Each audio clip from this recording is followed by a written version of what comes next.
Voilà, mesdames, messieurs, encore une fois, bonjour. J'espère que vous vous portez très bien. Nous allons donc parler d'un sujet aussi d'actualité qui fait couler beaucoup d'encre et de salive ces derniers temps. C'est concernant le cas de notre compatriote activiste Johnny Pacheco, qui se trouve encore une fois au centre de l'actualité. Et depuis lors, il y a beaucoup d'interrogations, beaucoup d'analyses et de commentaires par rapport aux réactions des uns et des autres. Donc, la réaction de Jacques Roger qui a été donc diversement interprétée.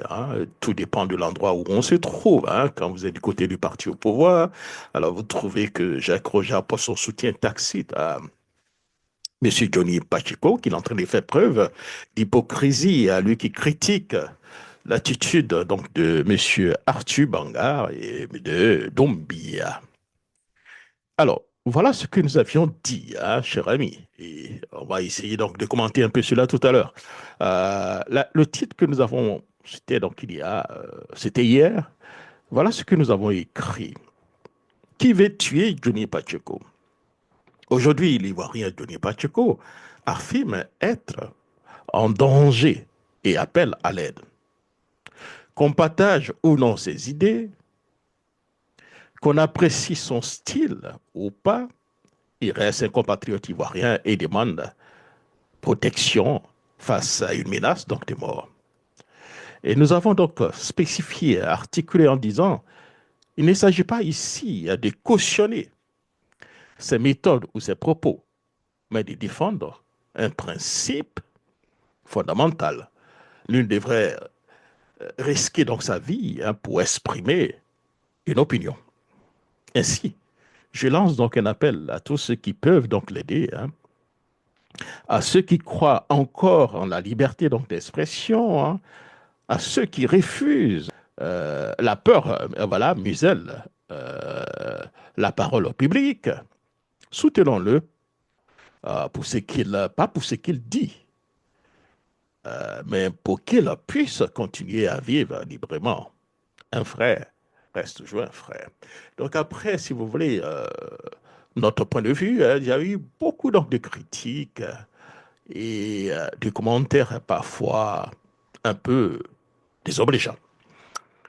Mais il faudrait mettre tout ça en perspective.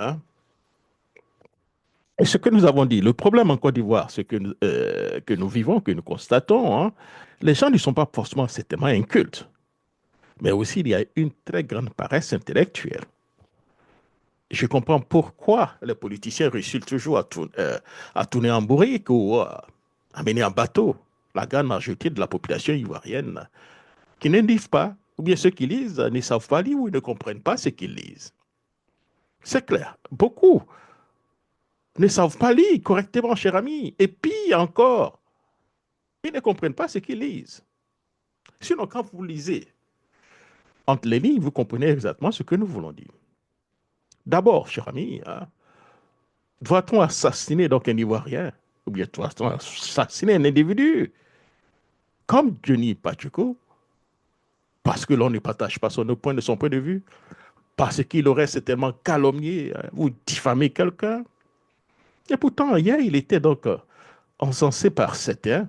Aujourd'hui, il devient donc une cible parce qu'il ose dire des vérités ou bien ces vérités qui dérangent. Alors, où est passé donc l'état de droit dans ce pays? En démocratie, cher ami, on ne tue pas quelqu'un pour ses propos. S'il a commis des infractions, qu'on le traduise donc en justice afin qu'il puisse répondre de ses actes. D'autant plus que ceux qui l'accusent sont eux-mêmes qui hier ont chanté les louanges de Johnny Pacheco en Alexandrin. Ceux-là même qui faisaient donc l'éloge aussi des assassins, des violeurs, des tueurs, des Ivoiriens. Johnny lui-même, cher ami, demande à être traduit devant les tribunaux, devant la Cour pénale internationale. Mais il a été clair, il n'acceptera pas donc une justice en Côte d'Ivoire parce qu'il n'a pas de confiance en cette justice. Mais il est prêt à répondre à n'importe quelle accusation et partout dans le monde, que ce soit là où il se trouve, Sincèrement, je ne sais pas où il est. Mais le plus souvent, les gens parlent de la Finlande. On peut saisir les tribunaux finlandais pour le traduire en justice, pour qu'ils puissent répondre si certaines personnes pensent qu'il a violé donc les lois du pays d'accueil, des pays d'accueil ou bien de la Côte d'Ivoire. Je continue. Johnny lui-même, comme l'a dit cher ami, il demande à être jugé. Alors, qu'est-ce que ceux qui ont un problème avec Johnny Pacheco attendent? Saisissez, si j'étais à la place, cette occasion pour régler donc son compte légalement. À moins que, cher ami, vous ne redoutiez la vérité ou bien sa vérité. D'ailleurs, quelle est donc la différence aujourd'hui que nous faisons entre Johnny Pacheco, la députée Ibia Kissé, Arthur Banga ou le journaliste Yakuba? Pourquoi les uns continuent donc d'être protégés au sein du RDR devenu RHCP pendant que d'autres sont devenus donc la cible dès lors qu'ils sont partis, qu'ils sont sortis de la case? Comme le dit, cher ami, comme le dit donc cette maxime, qui sème le vent récolte donc la tempête. C'est la situation dans laquelle nous nous trouvons et nous osons croire que les choses finiront par s'arranger. Mais au-delà de toute chose, nous avons vu hier, c'était ça un communiqué donc du ministère de la Femme. Et cela n'a fait que jeter un peu de l'huile encore sur le feu. Ce communiqué en lui-même n'est pas une mauvaise chose en soi. C'est une très bonne chose dès l'instant qu'on sent que la femme est attaquée, la famille est attaquée. Cela va de soi que le ministère en charge se prononce. Mais là où il y a problème, là où le bas blesse, euh, tous ceux qui nous suivent, c'est donc l'indignation sélective donc, de la justice à double vitesse, ou bien des institutions donc, du pays. On se pose donc la question s'il y a donc deux Côte d'Ivoire, deux poids, deux mesures, deux réalités qui s'affrontent sous un même ciel. Il y a ceux qui peuvent se permettre de tout et ceux qui doivent tout subir. Il y a ceux qui sont protégés par donc, le parapluie doré du régime et ceux qui sont donc livrés en pâture à la vindicte populaire ou à une justice expéditive. Donc récemment, donc, ce communiqué du ministère donc, de la Femme et de la Famille et de l'Enfant est une parfaite illustration.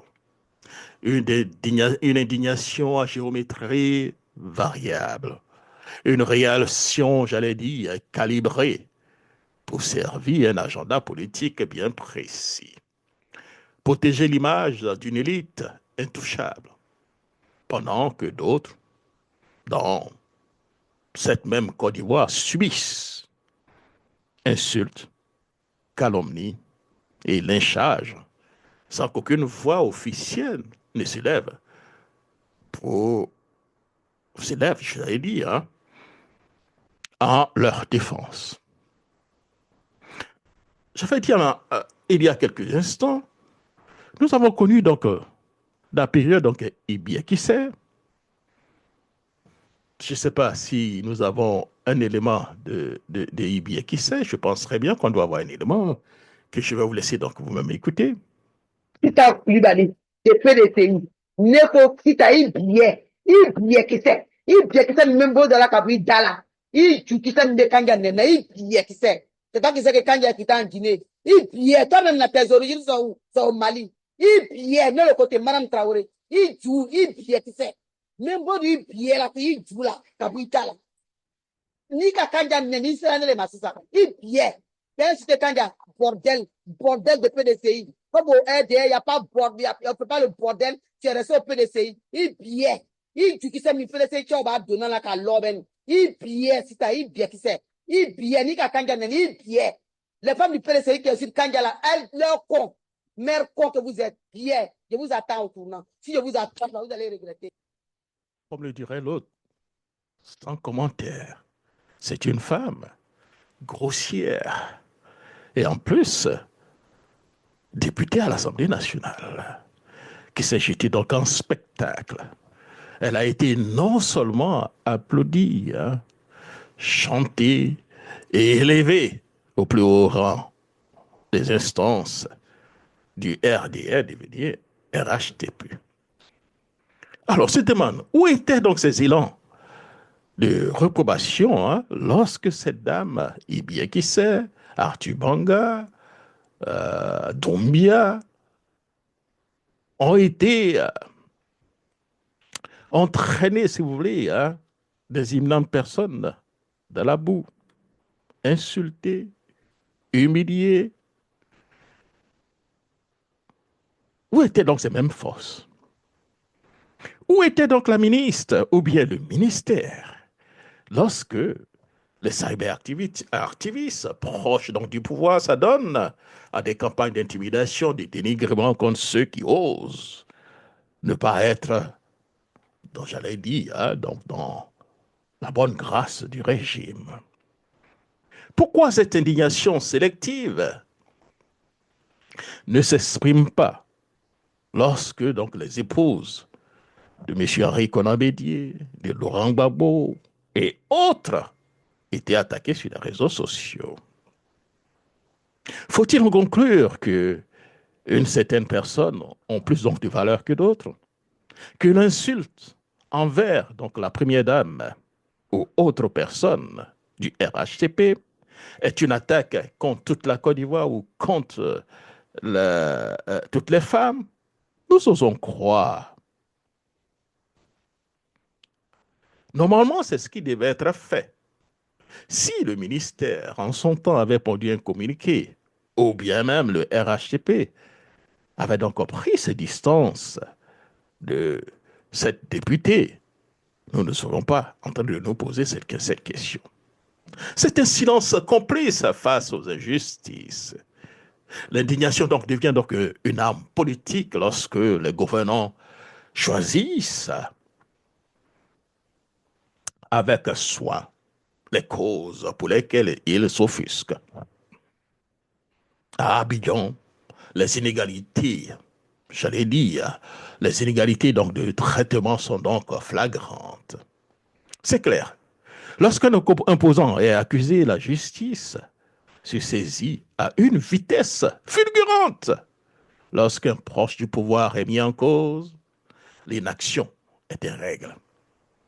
Lorsque les réseaux sociaux donc, du pro-régime s'attaquent à des figures politiques de l'opposition, aucun appel à la dignité ou au respect n'est donc lancé. Lorsqu'un citoyen ordinaire est diffamé ou humilié, il doit se défendre seul. Alors, pourtant, on parle de cohésion nationale. Mais la division est donc entretenue par ceux-là même qui prétendent vouloir donc la paix. On nous parle donc de respect, mais il n'est accordé qu'à ceux qui gravitent autour donc du pouvoir.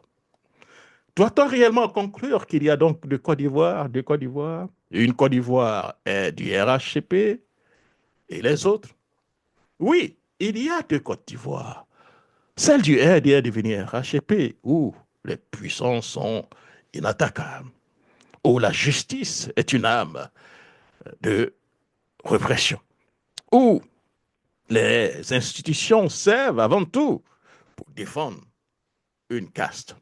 Et puis il y a l'autre Côte d'Ivoire, celle des anonymes, des militants de l'opposition, des activistes indépendants qui subissent, qui n'ont droit ni à l'indignation ministérielle, ni à la justice, lorsqu'elles sont injustement donc attaquées. Le drame donc, de ce pays n'est pas seulement politique, mais il est moral. l'instrumentalisation de l'indignation et de la justice en font donc suppléer à des intérêts du moment ou une perversion du vivre ensemble. Tant que l'on fermera donc les yeux sur cette dérive, la fracture nationale ne cessera donc de s'agrandir. Alors, ce que nous pouvons dire, donc, Madame la ministre de la Femme et de l'Enfant, où était donc votre indignation avant aujourd'hui? Peut-être que vous n'étiez pas ministre en ce temps, je ne sais pas. Mais le ministère existait bel et bien. Où était donc l'indignation donc, du ministère? Où le RHDP était encore au contrôle. En conclusion, soyons clairs, chers amis, il ne s'agit pas de défendre des attaques contre Mme Dominique Rattara, que moi personnellement, j'admire beaucoup. Malgré ces constats donc alarmants, une indignation sélective et une injustice à juste vitesse, il est important de reconnaître et de saluer donc les actions concrètes qui contribuent au bien-être de la population. À ce titre, chers amis, je tiens donc à apporter un soutien total à Mme Dominique Ouattara, première dame de la Côte d'Ivoire, pour son engagement indéfectible en faveur des plus vulnérables. À travers donc ces nombreuses initiatives sociales et, j'allais dire, humanitaires, c'est une dame qui est très facile à approcher. Son travail en faveur donc de la femme, de l'enfance et des populations défavorisées est une œuvre précieuse qui mérite d'être encouragée et respectée.